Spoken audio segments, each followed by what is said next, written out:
Hi, my name is Savan K. Green and I'm the playwright of The House of In-Between. Hi, I'm Hijra, and I am the director of The House of In-Between. So The House of In-Between is about a Hijra clan in Patna, India, which is the second largest city in India, northeastern India. And the story follows the clan and follows sort of the breakdown of the clan due to globalization that's happening in India right now. And it all kicks off after they decide one night to take in a stranger who needs help. And that one action is sort of what kicks off the events of the rest of the play as they sort of struggle to stick to their traditions, to help the stranger, and to find a way to survive in a world that increasingly has no place left for them to be in it. When I came across this play, I was fascinated because Hijras are a community that have been around for over 4,000 years in India. And they, at one time, when the Mughals were emperors of India, they were revered in society. They looked after the princesses, they were quite high at court. This society has been slowly eradicating, first of all, its stature, but also the amount of people in the community and how they live. They do not identify as male or female, they're kind of neither here or there. They do dress as women, they kind of access this feminine goddess energy, but they don't feel accepted for wherever they sit. That space is a very grey area in the way that they're perceived by other people and in the way that their communities right around them perceive them. Because the play is really about living in two different worlds, I wanted to create characters that looked like what we thought a stereotypical Indian was, but didn't behave and speak that way because we're dealing with a modern day.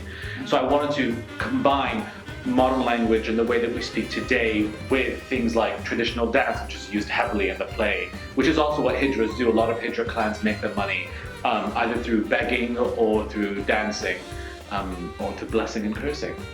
And to bring that all to life, we are very lucky because we have an incredible creative team that can, certainly for the traditional Indian dance, which is a lot of Bharatanatyam and Kathak, and also Savan's talked a lot about the modern age impacting on this story. So there is kind of this fusion of Bollywood and the modern move. The modern move. You know, a little pop and lock. Yeah. So we've got Sita Patel, who is our choreographer. She is a Bharatanatyam trained dancer. She's extraordinary. So she's going to bring a lot of her experience to the table. We have Arun Ghosh doing the music, and there will be original composition and sound design by Arun, and our set and costume design is done by Diego Pitarch.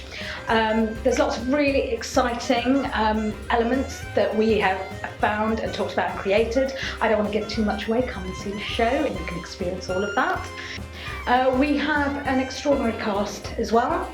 We've got Silas Carson, Gary Woods, Ashraf Ajber, Lucy Shorthouse, Shalini Perez, Akash here, and Vikash Bai. I'm always thinking of creating plays for artists of colour where they get to play parts they don't usually get to play in a way that they don't usually get to play. So the expectation for The House of In-Between is that you'll have characters who speak in accents and do all the traditional things you would expect in an Asian play, whatever that means. Yeah. But you come to this play and I sort of want to destroy audiences' expectations of that, so they can start seeing not only characters of color, but artists of color as just like anyone else, which is, not unironically, what the play is about as well, seeing these Hijra communities and these Hijras as nothing extraordinary from the rest of society. They are just like everyone else. Yeah, and they're just struggling to find their place in humanity within society. Which is ironically what they would probably hate because they want to be special and be revered.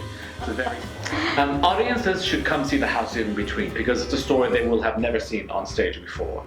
It's something new and interesting and different.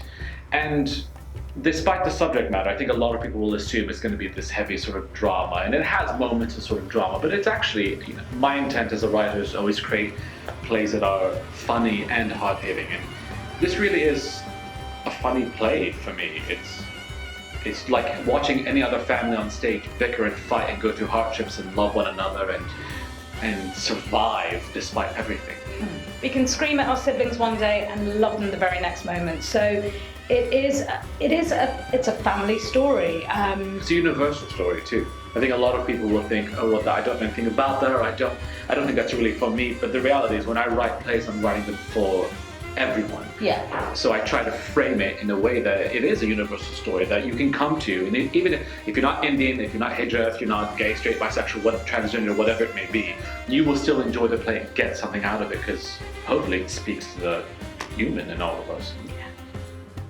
I agree. Thank you.